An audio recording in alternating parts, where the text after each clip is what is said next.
Now we are going to an important lemma. So, this lemma states that let G be a primitive root mod. Let G be a primitive root mod such that G power P minus 1, G to the power P minus 1 is strictly incongruent 1 mod P square. 1 mod P square.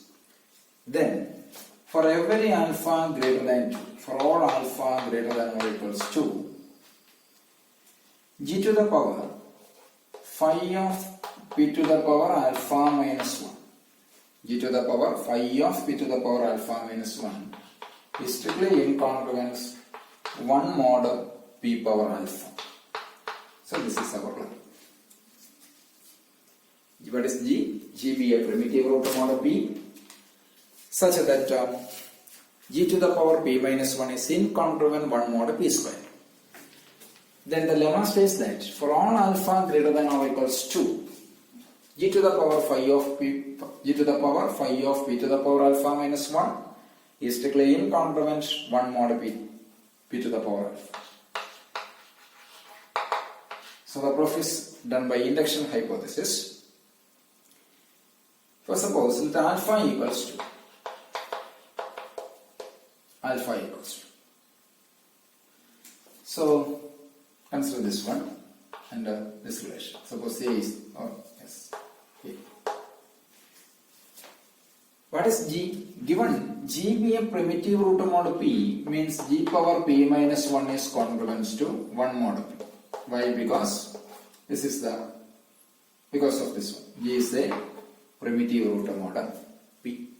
So G to the power P minus 1 is congruent to 1 mod P. Now let alpha equals 2. When alpha equals 2, this equation A becomes G to the power phi of P to the power alpha. P to the power alpha means 2, so it is phi of P is incongruence 1 mod P to the power alpha. Equation 2. G to the power phi of P means G to the power P minus 1 is congruent to, so not alpha, it is 2. 1 mod P square. So this is incongruence 1 mod P square means this satisfies the given condition. Okay. So in this equation 2 or in this equation A, if you replace this alpha by 2, then the result obtained. Okay, which satisfies the given condition. Hence the result is true for when alpha equals 2. True for result is true. Result is true for alpha equals 2. Now we assume the result is true for alpha equals. Now the result is true for alpha. That is, assume G to the power phi of P to the power alpha, alpha minus 1 is in congruence 1 mod P to the power alpha. This is our assumption. Now to prove the result is true for alpha plus 1. Okay. We know that by what is Euler-Fermat theorem? Euler-Fermat theorem says that A to the power phi of M congruence to 1 mod U, where A and M are relatively prime. So here by Euler-Fermat theorem, it is instead of A, here G, so G to the power phi of P to the power alpha minus 1 congruence to, instead of M, here it is P to the power alpha minus 1 congruence to 1 mod, what is 1 mod P to the power alpha minus 1. Okay. G to the power by Euler-Fermat theorem, G to the power phi of P to the power alpha minus 1. Instead of M, here it is P power alpha minus 1. Congruence to 1 mod P power alpha minus 1. So that means this P power alpha minus 1 must divides g to the power phi of p power alpha minus 1 minus 1. Agree? That means g of or yes, g to the power phi of p power alpha minus 1 p power alpha minus 1 equals some 1 plus k into p power alpha minus 1. Okay. Now taking pth power on both sides. Taking pth power on both sides means this implies g to the power phi of p power alpha minus 1 all to the power p, raising the pth power on both sides. On right side it is k into 1 plus k into p power alpha minus 1 all power p. So this is nothing but phi of p power alpha minus 1 into p. Okay. X square all power x power a all power b means x power ab. So it is d power phi of p power alpha minus 1 into p. What is p power alpha minus 1 into p? P into or p power alpha minus 1 into p. So it is, we have p and p into phi of p power alpha minus 1. What is phi of p power alpha minus 1? Phi of p power alpha minus 1 means p of p power alpha minus 2 into p minus 1. Okay. Yes. Phi of, what is phi of p square? We know that phi of p square equals p square minus p, or it is p into p minus 1. So it is phi of p power alpha minus 1 equals p power alpha minus 2 into p minus 1. Or it is simply, it is again p into p power alpha minus as p taken outside, p power alpha minus 2 into p. So it is p into p power alpha minus 1 minus p power alpha minus 2. Okay.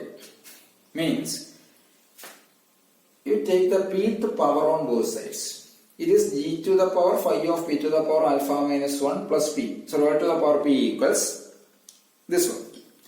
But we have p into phi of p power alpha minus 1. What is p into phi of p power alpha minus 1?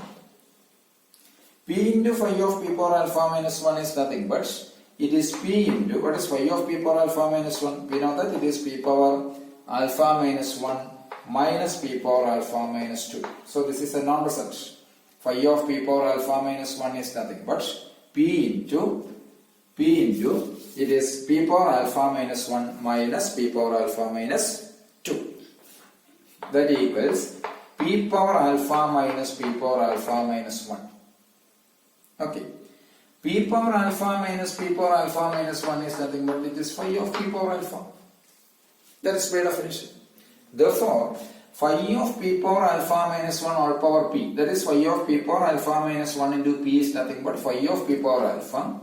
Hence, this result becomes, that implies, so this is phi of p power alpha. So it is g to the power phi of p power alpha equals, come to the right side, it is 1 plus k into p power kc1. Okay, 1 plus k into p power alpha minus 1 all to the power p.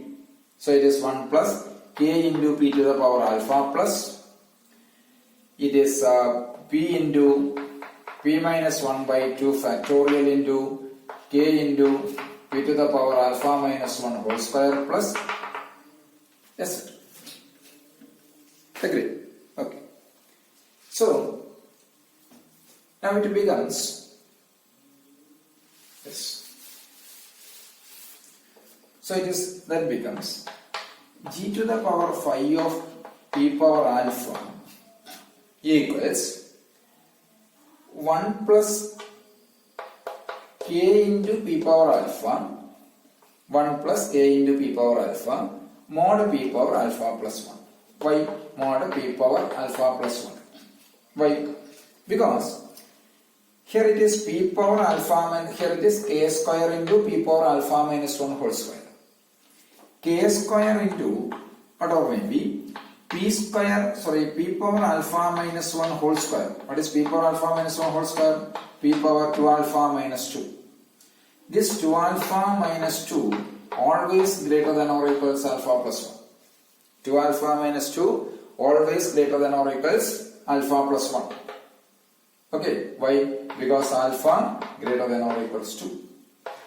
We found it is proved that for alpha greater than or equals 2. Similarly, the next term. Next term is p power alpha minus 1 whole cube. It is p power 3 alpha minus 3. We know that 3 alpha minus 3 greater than or equals again alpha plus 1. Why? Because alpha greater than or equals 2 and so on.